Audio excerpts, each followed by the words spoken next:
Hello, everyone, and welcome to another episode of Founders Grid, sponsored by Gaper.io. I'm your host, Jen, and today we have Mike, the CTO and founder of Helium. Hello, Mike. Good morning. How are you today? I am good. I'm great. How about yourself? How you doing? If you can see outside, it's a beautiful day. I'm working out of my office. My hair looks okay, so I'm happy.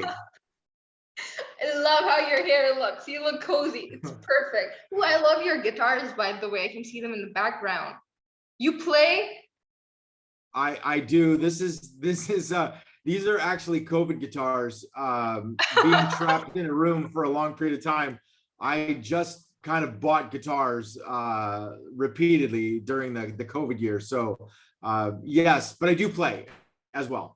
I love the term COVID guitars. Okay, I'm totally going to be using that. That's perfect. All right, how about you tell us something about yourself? You like a brief summary of your work, how like Helium works, what it is. Begin with that. Okay, so I've been in technology my entire career. I went to school for computer science a long time ago. I've seen obviously a lot of change in the industry, but I found out that I was an entrepreneur pretty early on. I started my first business in the late 90s, which for bad drivers or chronic speeders, I actually was one of the first online traffic school providers way back in the day when classroom courses were really all the opportunity you had to go and get tickets removed. So that kind of got me situated into how to run a technology business. And then I got into web analytics with a company out of San Diego called Website Story. This was very early days. This was well back before Google Analytics. And we competed with another company called Omniture. These two companies went on to merge and became today what is Adobe Analytics, which is a multi-billion-dollar empire over there for the Adobe company. But it really taught me about data, and it really taught me about understanding customer data and improving customer experiences. And so in 2008, after I left the merging of the two Website Story and Omniture companies, I formed Helium really with the goal of collecting data about people and using it to activate better experiences. And that's what we do at Helium. We've been in business now for over a decade. We're a global company. We've got over 600 employees. Probably the most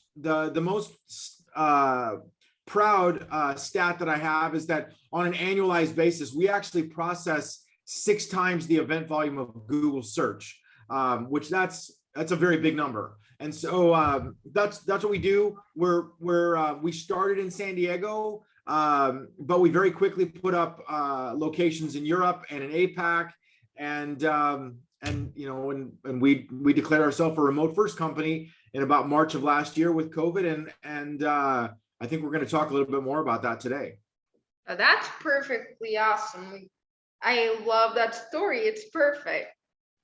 So, you're familiar with remote work. What do you think the future of remote employment is? Is it here to stay now? What do you think? What do you think about it?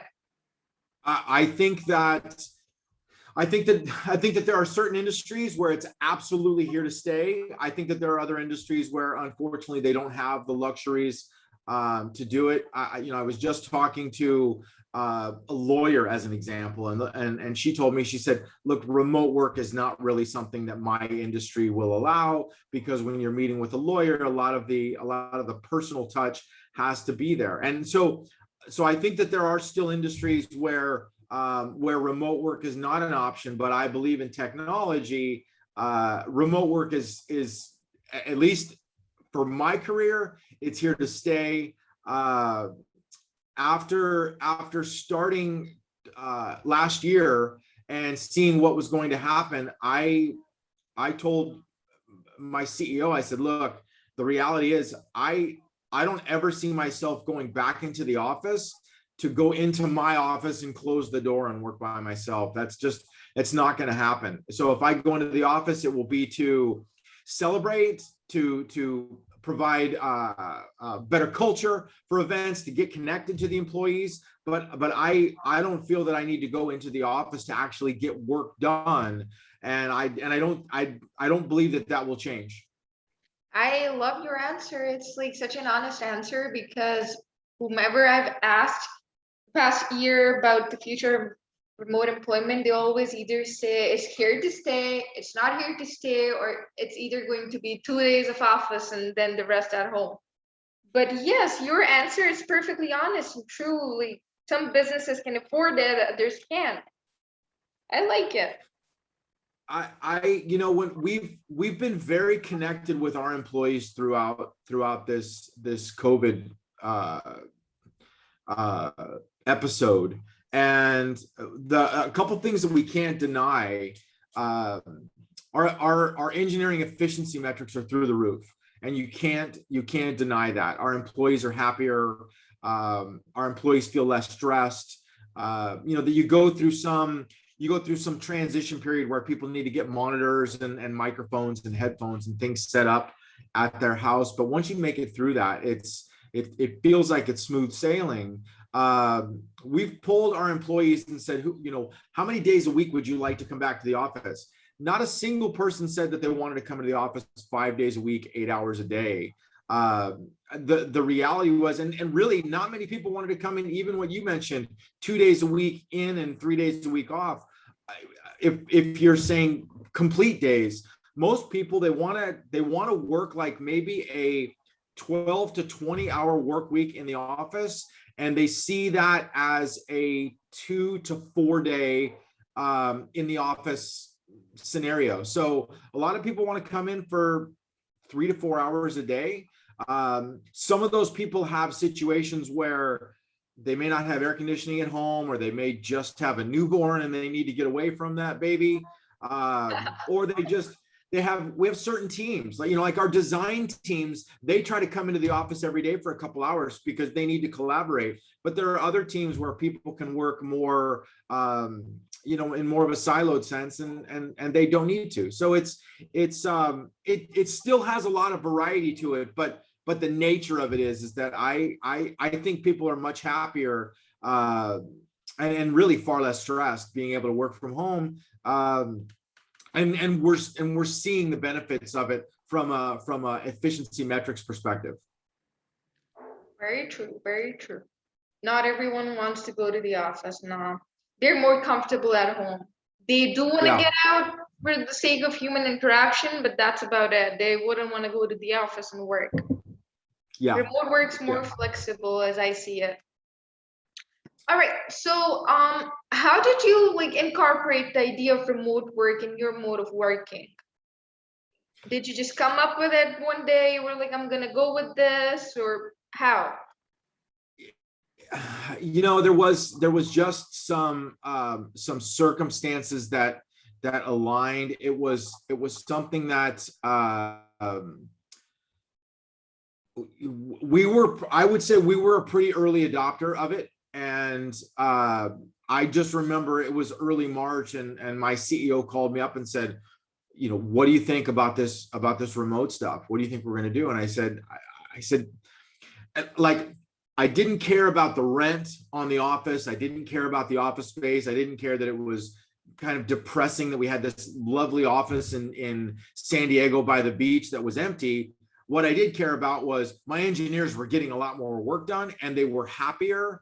And so with that, I said the performance, we can't say let's turn away from the performance of the team just because we've got a rental commitment to a building. And so then what ends up happening is you get this snowball effect where people start to work from home and they get better at it, and then more people start to work from home and they get better at it, and we start to figure out things like how to get monitors and how to get headphones, and people learn new capabilities within Slack, new capabilities within Google Drive, and how to share files better. And even Zoom has come a long way in the last year with features. And so a lot of this stuff just gets better. And then what ended up happening was we just started looking at our recruiting pool, and we normally were recruiting in San Diego for our employees. And now we realized if we were going to be remote first, we could start recruiting across the nation. And I knew at that point that once we started recruiting people from other states around the country, that the train would have left the station. And we hired probably an additional 120 people last year. And I don't know how many of them were in San Diego, but I know that a lot of them were remote. And so now you just kind of get to where you just have so much remote momentum that I don't think there's any way to turn that off.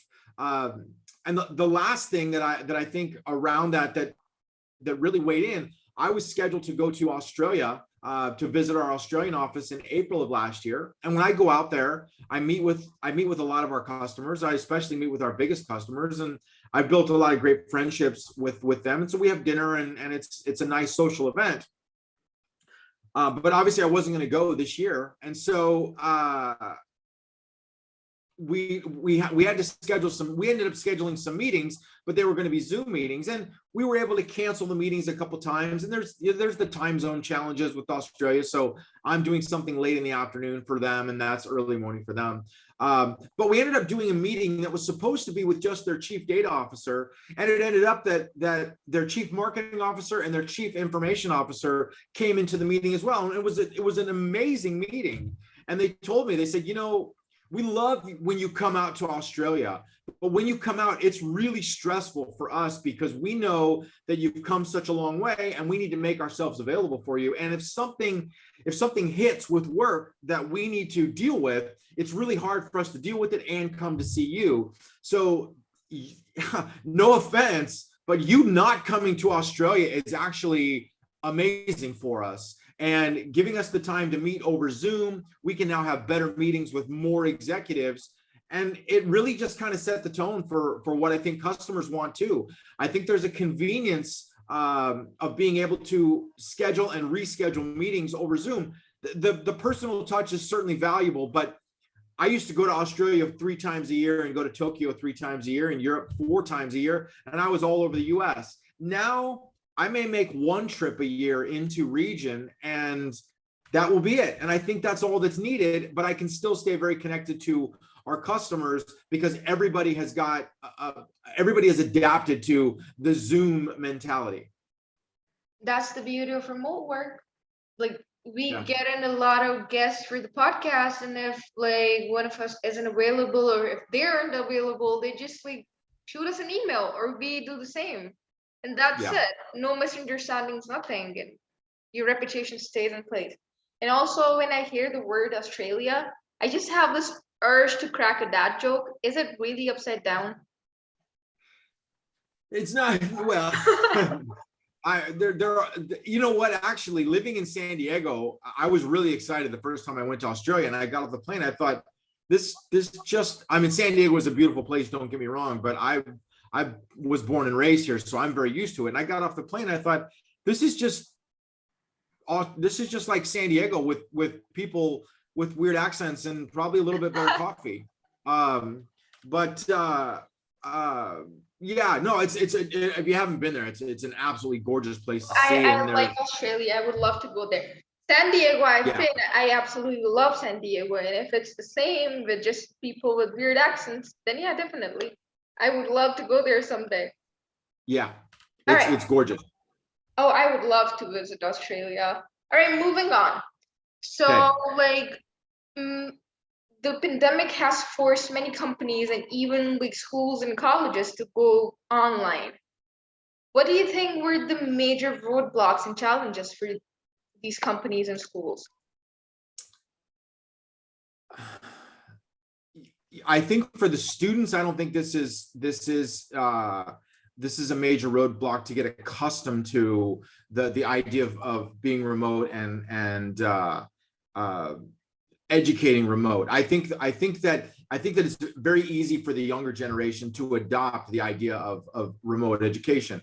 Now, the challenge that they have is the diligence and how do you stay motivated, and how do you take the initiative to make sure that you are are very focused, and you are actually trying to get the most of it. Because I remember when I was in a classroom a long time ago, if you look like you were wandering or zoning out, the teacher could notice that and could rein you back in. That's a little bit harder. And so It is.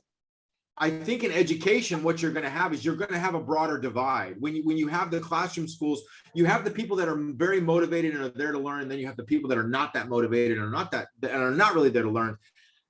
If you have a good teacher, she can take those unmotivated people and motivate them. That's going to be a big challenge. I think we're going to have more people that we're going to have a lot of people that are very smart and very driven and very motivated. And then we're going to have a more distinct audience of people that are unmotivated. And I think that chasm is going to continue to grow wider. That I think is a challenge. But I think for companies, I think the bigger problem is just going to be if your company is run by older people that are just not used to this, that don't stay glued to their phone, that don't use Instagram, that don't chronicle their entire life in iPhotos. I think those people are going to lean towards, this is the way that it was done in the 90s, so this is the way it should still be done now. That's from my perspective, even though I'm on the younger side of that generation. I try to look at what would be most appealing for people that are in the 24, 25 to 35 year old range, and how would my company be most attractive to them. And if you do that, then you start to really change the way that you look at this, and remote becomes amazing. Moving towards the last question, and I'll be honest, I'm kind of sad because I'm really enjoying your answers. They're very honest and they're very entertaining. I love them. Usually, like, people aren't very straightforward and honest with their answers. But what can we do? Okay, so there are companies like Gaper that help develop, build, and scale products, especially for startups. How important do you think such setups are in the startup world and for founders looking to hire quickly and smart? It's such a good question. I'm going to broaden it and say that the world we're in today is people say build versus buy. I mean, in the engineering realm, I hear that all the time, right? Should we build it or should we buy it? And the reality is the future going forward is definitely build and buy. And so you have to decide internally. If I'm a startup founder, you have to decide internally, what am I good at? What do I want to be famous for? And those are the things that you focus your internal employees on, and those are the things that you build. Other things that you can't necessarily build, or you're maybe not good at, you need to buy those things. When I started Helium, I didn't have any money. And I was trying to build a SaaS product.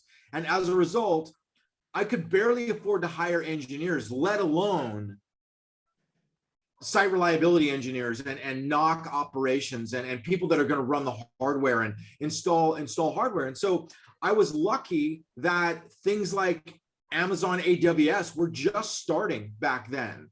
And for me, because I couldn't hire someone to manage my own hardware, and I couldn't hire somebody to buy hardware and set it up and co-locate it at a facility, I went with Amazon. And honestly, in the early days, it was really embarrassing to be in a sales cycle, because people would say, like, well, where are your servers? And I'd say, ooh, they're on this thing called AWS. And they're like, oh, what's that?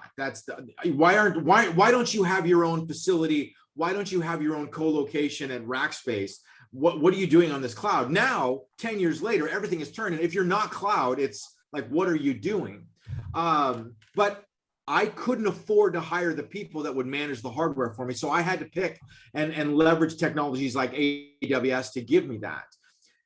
In the last 10 years, there have been so many new businesses that have formed. And so there's so many choices out there that you can use to help get your business farther faster without having to be an expert in everything. And I absolutely believe that the The SaaS economy is here to stay. I believe that companies that are smart are doing a very strategic combination of build and buy. And then you start to look at the value that their partners are providing, and you start to look at what's the time to market, what's the time to value of solutions. And so anytime there's a platform out there that can provide better scalability, help you build and develop products, I think you have to take a look at it, and you have to run the analysis and say, should we build this or should we buy this? And Helium's not a huge company, but where we are, I mean, we're 600 employees. I think we've got about 85 software packages that we choose. So we've done this, and I think it's important for businesses to realize that these days you should be buying a lot of software from the experts that understand those areas better than you probably do. Interesting, and a perfect answer, a perfect one again. You're having a good day, man, with your answers. A strike, complete, clear. I stayed at a Holiday Inn Express last night, so that definitely helped. All right. Well, thank you for coming to our episode today, Mike. It was a pleasure having you in it. You're an absolute pleasure, man. We loved having you here today. Thank you so much. Thank you very, very much. It was great for me as well. This is a great way to start the day. Well, thank you, and have a great week ahead. You too. Thank you so much.